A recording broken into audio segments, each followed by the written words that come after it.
लेकिन मैं शरीर से कोई विशेष क्रिया करता हूँ जिससे कोई विशेष परिणाम आता है, सुख दुख हानि लाभ, तो वो कर्म की कोटि में आएगा जिसका कि फल मिलने वाला है।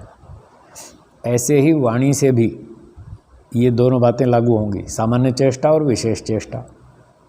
ऐसे ही मन की भी होंगी। तो वाणी की तो विशेष चेष्टा बता दी आपको, सत्य बोलना, झूठ बोलना, ये वाणी के कर्म थे विशेष। इससे हानि लाभ परिणाम निकलेगा कुछ। तो वाणी की सामान्य चेष्टा क्या है?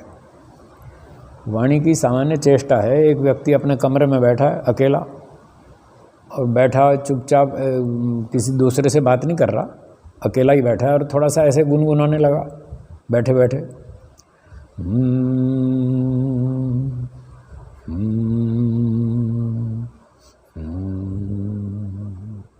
अब ये वाणी का तो कर्म है, बोल तो रहा है वो, लेकिन ये सामान्य क्रिया है, इसको सामान्य चेष्टा बोलेंगे, इसका कोई फल नहीं। तो शरीर की सामान्य चेष्टा, उसका फल नहीं है। वाणी की सामान्य चेष्टा, उसका फल नहीं है। ऐसे ही मन की सामान्य चेष्टा, उसका भी कोई फल नहीं। वो क्या है? वो है विचार। मन में सुबह से रात तक विचार चलते ही रहते हैं, सारा दिन विचार चलते हैं। सुबह उठते ही व्यक्ति सोचता है कि आज क्या क्या करना है। आज 4 बजे एक व्यक्ति आएगा शाम को,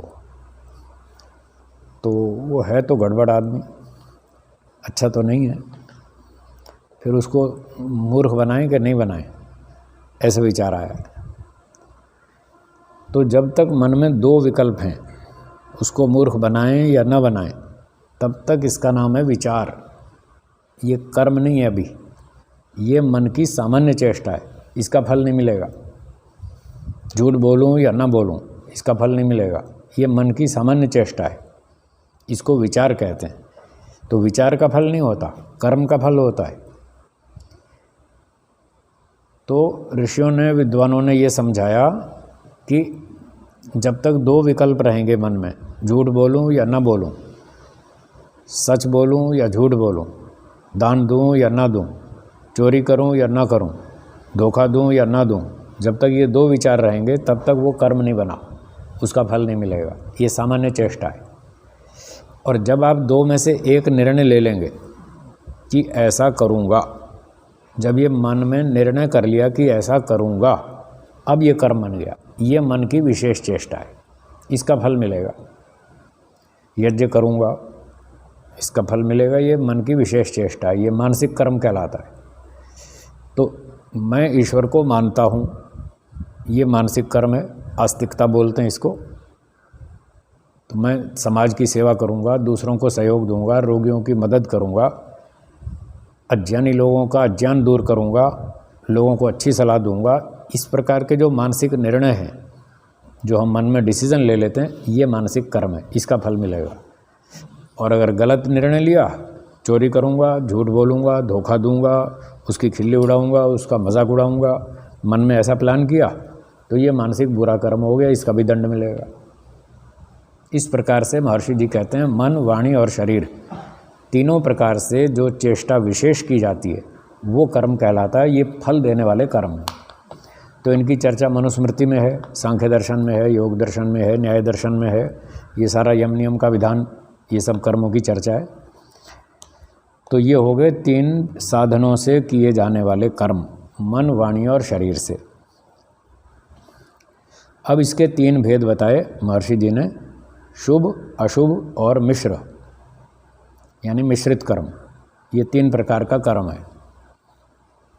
शुभ कर्म वे हैं जिनसे हमारा भी सुख बढ़ता है और दूसरों का भी सुख बढ़ता है, सबका सुख बढ़ता है, उसका नाम है शुभ कर्म। जैसे विद्या पढ़ाना, ये शुभ कर्म है। विद्या पढ़ाने से अपना भी सुख बढ़ता है, दूसरे का भी बढ़ता है। भोजन खिलाना, यज्ञ करना, दान देना, सेवा करना, कमज़ोर की रक्षा करना, इन सारे कर्मों से दूसरों को हम लाभ पहुंचाते हैं। तो उनको तो लाभ मिल ही गया तत्काल, और जब हम दूसरों को लाभ पहुंचाते हैं तो ईश्वर हमको अंदर से, हमको भी सुख देता है, आनंद देता है, उत्साह देता है। तो हमें भी लाभ हो रहा है, दूसरे को भी, दोनों को लाभ हो रहा है। तत्काल तो सुख दे ही रहा है, और आगे ये हमने जो दूसरे को सेवा की, रक्षा की, दान दिया, वो कर्म हमारा खाते में जमा हो गया। वो आगे भविष्य में ईश्वर हमको उसका फल देगा, कुछ इस जन्म में, कुछ अगले जन्म में, कुछ और अगले में, जब भी उसका समय आएगा उसका हमको आगे अच्छा अच्छा फल मिलेगा। तो ये हो गया शुभ कर्म, जो हम सब के लिए सुखदायक है। अशुभ कर्म दूसरा, जो इससे उल्टा है, हमारे लिए भी भविष्य में दुख उत्पन्न करेगा, और दूसरे को तो हम वर्तमान में तत्काल दुख दे ही रहे हैं। झूठ बोलना, चोरी करना, धोखा देना, अन्याय करना, जेब काटना, रिश्वत लेना, परेशान करना, खामखा अत्याचार करना, अन्याय करना, शोषण करना, किसी को गलत सलाह देना, किसी को भ्रांति में डालना, ये सारे वर्तमान के अशुभ कर्म हैं। इससे दूसरों को वर्तमान में तत्काल हानियाँ होती हैं, और फिर जब हम दूसरे को हानि पहुंचाएंगे तो ईश्वर हमको नहीं छोड़ेगा, वो हमको दुख देगा ही देगा। तो इस प्रकार के कर्म उनके लिए भी दुखदायक, हमारे लिए भी, सबके लिए जो दुखदायक हों वे अशुभ कर्म कहलाते हैं। तो दूसरी कोटि हो गई अशुभ कर्मों की। बुरे कर्म कहो या पाप कर्म कहो, एक ही बात है। अशुभ कर्म, बुरे कर्म, पाप कर्म। और पहले वाले शुभ कर्म, अच्छे कर्म, पुण्य कर्म। ठीक है। और तीसरे हैं मिश्रित। मिश्र भेद से 3 प्रकार का तीसरा कर्म है मिश्रित। तो मिश्रित का मतलब है मिक्स, मिला जुला, कुछ अच्छाई कुछ बुराई, दोनों घुली मिली। तो जहाँ दोनों मिक्स्ड हों उसका नाम मिश्रित कर्म है। जैसे कुछ किसान लोग खेती करते हैं, हल चलाते हैं खेत में, ट्रैक्टर चलाते हैं। अब ट्रैक्टर चलाते हैं, हल चलाते हैं, उससे कुछ तो लाभ होता है, अनाज पैदा होता है, बीज बोते हैं, पानी डालते हैं, खेती करते हैं, तो फसल पैदा होती है, उससे हज़ारों प्राणियों की रक्षा होती है, सबको खाने को अनाज मिलता है। इसमें इतना तो पुण्य है, इतना पुण्य का भाग है। और जब ट्रैक्टर चलाते हैं तो थोड़ा पोल्यूशन भी होता है, डीजल जलता है। और हल चलाते हैं तो फिर कुछ कीड़े भी मरते हैं वहाँ, कुछ चींटियों के बिल टूट जाते हैं, कुछ और कीड़े मकोड़े मर जाते हैं। फिर पानी डालते हैं खेत में, उसमें उनके बिल टूट जाते हैं, चींटियों के या कीड़े मकोड़ों के। तो कुछ प्राणी मरते भी हैं, उसमें हानि भी होती है। तो इस प्रकार से ये दोष वाला अंश है, बुराई वाला। तो प्राणियों की रक्षा होती है फसल अनाज खाने से, ये पुण्य का भाग है। कुछ छोटे छोटे जीव जंतु मारे जाते हैं, ये पाप का अंश है। तो ये दोनों मिले जुले होने से इसको मिश्रित कर्म कहते हैं। इसी प्रकार से मान लो एक व्यक्ति आया, अतिथि, एक गृहस्थ यजमान के घर पर, और उसका मित्र था, रिश्तेदार था, दूर से आ रहा था बम्बई से, और वो यजमान रहता है दिल्ली में मान लीजिए। अब ट्रेन लेट हो गई, अब आनी चाहिए थी रात को 8 बजे, रात को पहुंची 10 बजे, और वहाँ स्टेशन से उतर के घर तक आने में 1 घंटा और लग गया, 11 बज गए। ट्रेन लेट हो गई, उसके पास खाना ख़त्म हो गया, और उसके मोबाइल फ़ोन की बैटरी भी डाउन हो गई। वो सूचना भी नहीं दे पाया कि भाई मैं आ रहा हूँ घर पे, मेरा खाना बना के रखना, सूचना भी नहीं दी। और अचानक रात को 11 बजे आया धमका, और आगे बोला जी मुझे तो बहुत भूख लगी है, खाना खिलाओ। अब मान लो चाचा मामा है, कोई रिश्तेदार है नज़दीक का, तो उसको तो ऐसे भी नहीं, भूखा भी नहीं मार सकते, खिलाना तो पड़ेगा ही, ना भी नहीं बोल सकते। और वो घर के लोग सोने की तैयारी कर रहे थे, 11 बज चुके हैं, बस लेट ही गए थे। इतने में घंटी बजी, वो आया चाचा या मामा, कोई भी समझ लो, और कहा जी मैं तो बहुत दूर से आ रहा हूँ, और मेरा खाना भी ख़त्म हो गया, भूख लग रही ज़ोर से, मेरे मोबाइल फ़ोन की बैटरी डाउन हो गई, मैं आपको सूचना भी नहीं दे पाया, मुझे तो खाना खिलाओ, बहुत ज़ोर से भूख लगी। अब उसको कहे भाई तुम बिस्किट खा लो, दूध पी लो, सो जाओ, सुबह खिलाएंगे। बोलेगा ना, मुझे भूख जोर से लगी है, ये बिस्किट से काम नहीं चलेगा, मुझे दाल रोटी पूरी चाहिए। अब वो यजमान के लिए समस्या है। पहले सूचना होती तो बना के तैयार रखते, कुछ बचा के रखते, कुछ फ्रिज में रखते, बचा के जब आएगा तो गर्म करके खिला देंगे सब्जी दाल। अब वो तो खा पी के ख़त्म कर लिया, कुछ बचा ही नहीं। अब नए सिरे से उनका रसोई चालू करनी पड़ेगी। फिर सब्जी काटो, सब्जी बनाओ, दाल बनाओ, फिर रोटियां बनाओ, 1-2 घंटा जाएगा। अब रात के सोने में 1 बजेगा। अब 2 घंटा उनको रसोई में दोबारा मेहनत करनी पड़ेगी, खाना खिलाना पड़ेगा। अब बताओ वो खुश होकर खिलाएगा या दुखी होकर के? दुखी होकर खिलाएगा। ये मिश्रित कर्म। ये कहानी मैंने ऐसे नहीं सुनाई मनोरंजन के लिए, ये मिश्रित कर्म का उदाहरण है कि जब असमय पर कोई अतिथि आ जाए बिना बताए अचानक, और वो कहे जी मेरे लिए तो खाना बनाओ, उस समय जो यजमान दुखी होकर खाना बनाएगा, तो ये जो दुखी होकर के मन में कुड़ कुड़ कर जो खाना बना रहा है और खिला रहा है, ये तो है बुराई। भोजन खिला रहा है, ये अच्छी बात है, इसका पुण्य मिलेगा। इस तरह दोनों मिश्रित हो जाते हैं, ये मिश्रित कर्म। अब एक व्यक्ति गया बाज़ार में सामान लेने, उससे कहा भाई आप बाज़ार जा रहे हैं, मेरा भी सामान ले आना। बोले ठीक है, क्या लाना है? ये फलानी चीज़ लानी है। कोई बिस्किट मंगा लिया, कोई टूथब्रश मंगा लिया, कोई साबुन मंगा लिया, कोई तेल मंगा लिया, कुछ भी उदाहरण कोई भी बना लो। तो भैया मेरा सामान लेते आना, और उसने बताया इस कंपनी का लाना, ऐसा लाना, ये क्वालिटी लाना, इतनी साइज़ की लाना, ऐसी लाना। और गया लेने वाला, वो उसने लापरवाही की, ध्यान नहीं दिया, मंगाया कुछ और, ले आया कुछ और।